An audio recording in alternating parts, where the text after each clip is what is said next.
A brick wall came toppling down on top of this blue Chrysler and this white Kia after police say a 31-year-old driver smashed through the bricks, then attempted to leave the scene, and police say there's no excuse for that kind of behavior. There is no excuse. You know, everybody, you wouldn't want it being done to your car, so don't do it to somebody else's. According to IMPD's records, throughout the day on Monday, their officers responded to 20 hit-and-run crashes with another 6 on Tuesday morning.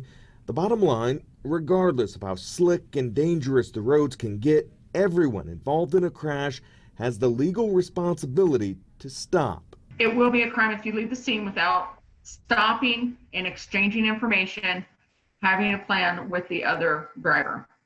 That has to be consensual. In addition to this stack of 20 hit-and-run reports, IMPD responded to 145 total accidents on Monday. 87 resulted in property damage, 20 with injury. Police insist drivers don't need to call police for every accident, especially if both cars are drivable and no one got hurt.